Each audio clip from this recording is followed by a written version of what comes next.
শুভ সন্ধ্যা বন্ধুরা, আজ হলো 28 জুলাই, 11 শ্রাবণ, সোমবার। আজকের সারাদিনের বিশেষ বিশেষ আন্তর্জাতিক খবরগুলো হলো: খামেনিকে হত্যা করার নতুন ছক বেরিয়ে এলো। ইরানের সর্বোচ্চ নেতা আয়াতুল্লাহ আলী খামেনিকে হত্যার হুমকি দিয়েছে ইসরায়েল। দেশটির প্রতিরক্ষা মন্ত্রী ইসরায়েল কাতজ প্রকাশ্যে এই ধমকি দিয়েছেন। কাতজ বলেন, আমাদের পরিকল্পনা শেষ, শুধু সময়ের অপেক্ষায় আছি। একই সঙ্গে ইরানে নতুন করে হামলার হুমকিও দিয়েছেন তিনি। রবিবার 27 জুলাই রাতে এক প্রতিবেদনে এই তথ্য জানিয়েছে তুর্কি বার্তা সংস্থা আন্দোলন। কাতজ বলেন, আমি খামেনিকে স্পষ্ট বার্তা দিতে চাই, খামেনি, তুমি থেমে যাও, তুমি ইসরায়েলকে হুমকি দিও না, কারণ আমাদের হাত অনেক লম্বা, আবারও তেহরানে পৌঁছে যাবে। আগের চেয়ে আরো বেশি শক্তি নিয়ে আসব এবং এবার ব্যক্তিগতভাবে আপনিও লক্ষ্যবস্তু হবেন। 10 ঘন্টা যুদ্ধ বন্ধের নামে গণহত্যা। কিছু নির্দিষ্ট এলাকায় 10 ঘন্টা সাময়িক যুদ্ধ বন্ধ থাকবে, গতকাল বলল ইসরায়েল।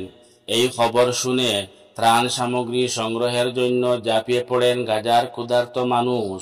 এই সুযোগে অসহায় মানুষদের উপর ভয়ঙ্কর হামলা চালালো ইসরায়েলি বাহিনী, যার ফলে একদিনেই সেখানে প্রাণ হারিয়েছেন 63 জন ফিলিস্তিনি। নিহতদের মধ্যে 34 জন ছিলেন ত্রাণ সংগ্রহের অপেক্ষায় থাকা সাধারণ মানুষ। রবিবার 27 জুলাই গাজার খানে ইউনিস, বনি সুহেল সহ কয়েকটি এলাকায় ইসরায়েলি বাহিনী হামলা চালায়। আল জাজিরার বরাতে জানা গেছে, এসব হামলায় বহু মানুষ হতাহত হয়েছেন। গাজার মানুষ বলছেন, 10 ঘন্টার যুদ্ধবিরতি কাগজে কলমে থাকলেও মাটিতে কার্যকর হচ্ছে না। তাই আন্তর্জাতিক সংস্থাগুলো বলছে, যুদ্ধ থামানো ছাড়া এই সংকটের সমাধানের কোনো রাস্তা নেই। অন্যদিকে জর্ডান বলছে, আমরা গাজায় 3 দফায় বিমান থেকে ত্রাণ পাঠিয়েছি, মোট 25 টন খাবার ও চিকিৎসা সহায়তা দিতে পেরেছি। এই কথা শুনে অনেক খুশি হলাম যে তারা বাতাসে ভর করে ইসরায়েলের ভয়ে গাজাবাসীর জন্য খাদ্য সামগ্রী পাঠিয়েছে। যদি কিয়ামতের দিন আল্লাহ প্রশ্ন করে যে তোমরা গাজাবাসীর জন্য কি করেছো, তখন তারা বলবে, আয় আল্লাহ, আমরা আমেরিকা এবং ইসরায়েলের গোলামি করতে গিয়ে এবং ইহুদির ভয়ে কিছুই করতে পারি নাই, তবে আকাশে উঠে তাদেরকে একদিন খাবার দিয়েছি। গাজার পরিস্থিতি নিয়ে মার্কিন প্রেসিডেন্ট ডোনাল্ড ট্রাম্প বললেন, যুদ্ধবিরতির অগ্রগতির পথে বাধা দিচ্ছে একমাত্র হামাস। ইসরায়েলি জিম্মিদের ছাড়ার বিষয়ে তারা কঠোর অবস্থানে রয়েছে। আসলে ট্রাম্পের উদ্দেশ্য হলো, তোমরা জিম্মিদেরকে ছেড়ে দেও, স্থায়ী যুদ্ধবিরতি পরের কথা।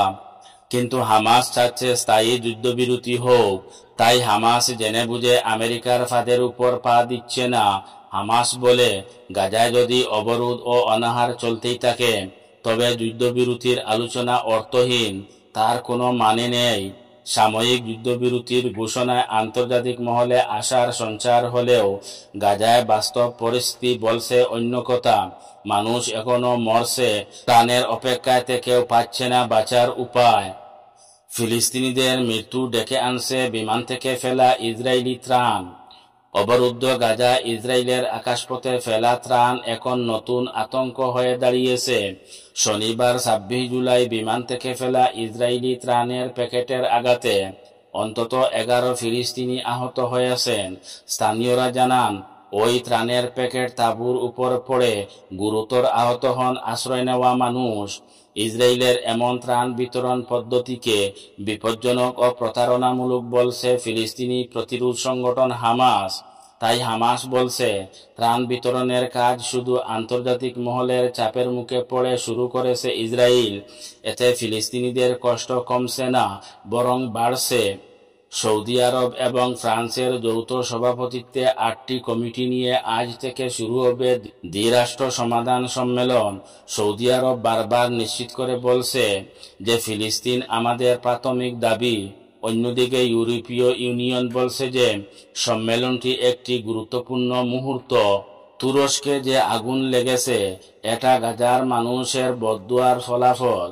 কারণ আজ 57টি মুসলিম দেশ কিছুই করেনি, শুধুমাত্র বয়ানবাজি। আপনারা দেখেছেন এবং শুনেছেন আমেরিকায় আগুন লাগলো, ইসরায়েলেও আগুন লাগলো, এখন তুরস্কে আগুন লেগেছে। কারণ কি যদি প্রশ্ন করা হয় তখন তারা বলবে ব্যতিক্রমে হয়েছে। না না, এটা গাজার মানুষের বদদুয়ার পরিণাম। যদি কোনো জাতি বা গোষ্ঠী বিপদে পড়ে তাহলে তাদেরকে উদ্ধার করা কি মুসলিম উম্মার দায়িত্ব নেই? আজ কোথায় 57টি মুসলিম দেশ বড় বড় সভায় গাজা নিয়ে বক্তব্য দিচ্ছে আর গোপনে ইসরায়েলের সাথে ব্যবসা করছে, তাহলে কেন আগুন লাগবো না? একদম পুড়ে ছাই হয়ে যাওয়ার কথা, কিন্তু আল্লাহ এটা করছে না, কারণ তিনি দয়ালু। রিপোর্টে বলা হয়েছে 850টিরও বেশি যানবাহন, 6টি বিমান এবং 4টি হেলিকপ্টার ওই এলাকায় আগুন নিবানোর জন্য মোতায়েন করা হয়েছে, তবুও আগুন থামছে না। এখন তাপমাত্রা প্রায় 80 ডিগ্রি সেলসিয়াসে বৃদ্ধি পেতে পারে বলে আশঙ্কা করা হচ্ছে। আল্লাহ হেফাজত করুক।